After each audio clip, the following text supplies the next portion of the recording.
Mr. Ron Dodson, would you do me the great honor of just trashing all of your credibility right here, live on the show, and making some degenerate predictions of what might happen in the future? What do you think? Well, You can say allegedly as many times as you need to say it. no, it's okay. I mean, I'm not worried about anything. All right. Past performance is no indication of future. It actually is, but go ahead. Anyway, if you look at the delinquency rates in the market or in the economy right now, then you'll see that we've probably been headed towards some type of shallow recession since late Q3 last year. And what am I talking about? Well, if you look at delinquency rates on credit card loans, well, that number has risen from a low in the third quarter of 2021 and is now about 2x what the kind of the long-term trend is. If you look at and by the way, a lot of the numbers, the employment numbers and everything, seem to have been pretty cooked because the revisions have just been ridiculous lately. That shouldn't surprise us. These are the deep state, collects and runs a lot of this stuff, and they sure didn't want Trump elected. If you look on the delinquency rate on single-family residential mortgages booked in domestic offices, that has actually been down. So I don't think we're looking at or hasn't risen. So you're not talking about a deep recession where a lot of people are losing their homes, like we had in, late 07 through 08 and early 09, which was just a real disaster. If you look at the delinquency rates on consumer loans, all commercial banks, and so these are consumer loans, you're talking about a tremendous rise. Again, since a trough in the third quarter of 2021, those have risen precipitously. If you're looking at the delinquency rate on commercial real estate loans, those have been rising over the past 18 months.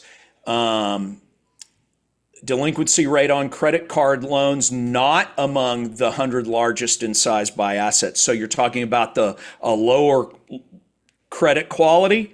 Those have been greatly elevated. Delinquency rate up close to 8%, which doesn't sound crazy, but it's much higher than normal. And then delinquency rate on all other consumer loans. And by the way, you can look at this data. You don't have to be a professional hedge fund manager like me. You can go to the Federal Reserve Bank of St. Louis, which is the Federal Reserve Bank that collates all this data. Again, since the trough in quarter 3 of 2021, that number is accelerating and going up. So you're seeing this. The lowest quality of consumer credit really performing poorly. These are leading indicators as far as possibly a shallow recession. And then, a changing any type of regime is, in an economic sense, is going to have, like we said before, it's going to have a certain amount of collateral damage that harms liquidity. And so I think that is I wouldn't be shocked if I don't think that, for instance, Joe Sixpack, the tariffs are not going to impact him nearly as much as the doomsayers are saying. Why do I say that? Well, I mean, if he wants to go buy a 75-inch TV screen, I mean, that might be impacted. Although those are mostly made in South Korea. Right.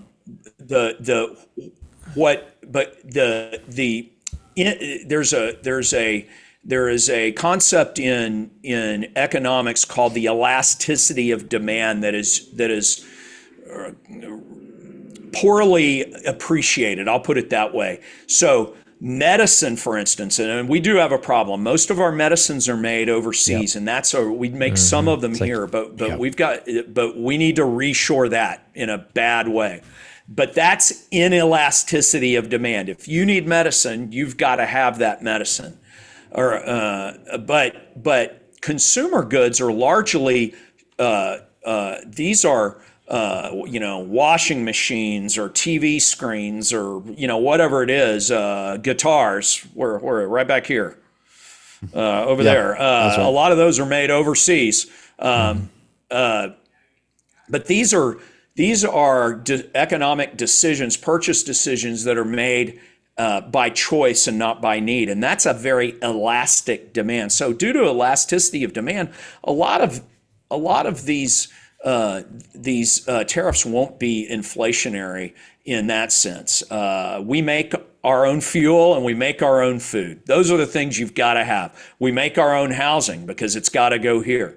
So there's an issue with lumber, although we've got the world's biggest forests, so we ought to make them, that you can still farm. We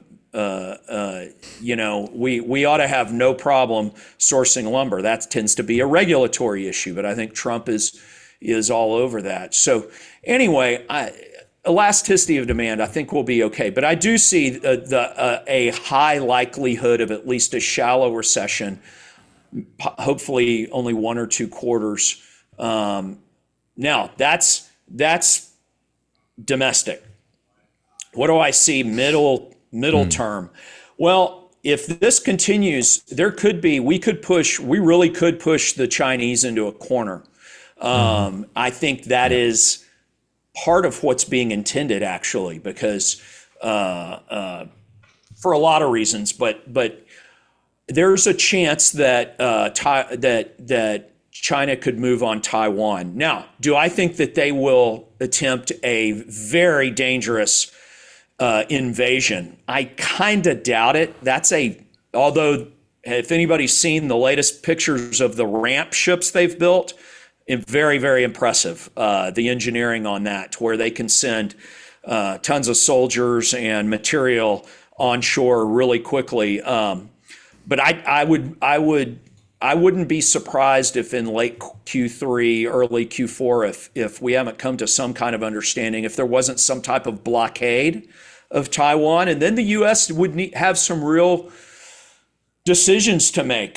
How important to us is Taiwan? Now, I tend to follow the John Mersheimer school of geopolitics, which is the realist school, and Taiwan sits right off, 40 miles off the coast of China, and we abandoned Chiang Kai-shek way back in the day.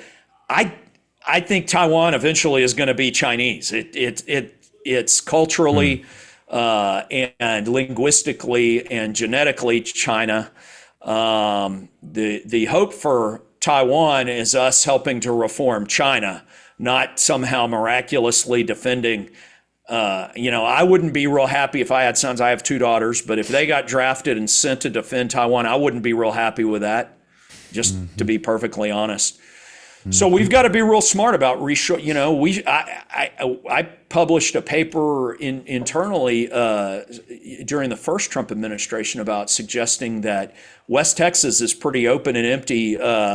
We could move all of Taiwan semiconductors, people and practices here, give them all citizenship, give them free land, and we should have a Texan Shenzhen. Build a couple of nuclear plants to power it, and let's go. Why something like that hasn't been pursued, I don't know. Politically, maybe it's difficult, but it seems like that would be smart. But so that's what I foresee in the middle term, and how we respond to that is it would drive a lot of our economics. I'm not a big fan of the realities of what's happening in geopolitics with regards to the reason we have this globalization is the United States had the world's most magnificent, I sound like Trump, the most magnificent Navy in the world, and we could police all these shipping lanes. And you're seeing now that policing Malacca, the Malacca Strait, which is there at Singapore, and I love Singapore. Lee Kuan Yew, a real hero. But we can't police Malacca and the Dardanelles and the Bosphorus. We can't police the Suez, and we can possibly police and retake the influence over the Panama Canal. But these other choke points, due to the changing calculus of war, it's just too hard to defend a carrier battle group against drone and hypersonics now. So you're going to see a regionalization of the world. I just wrote about this in The American Mind, the Claremont Institute publication that was published yesterday. So I think regionalization is just that's the new reality. So even if we weren't concerned about our own citizens, even if we weren't concerned about this dollarization and Dutch disease, we'd still be pursuing a lot of these same exact goals, because it's the new reality that is facing us. The worldwide global hegemony is, I think we're seeing the waning days of that.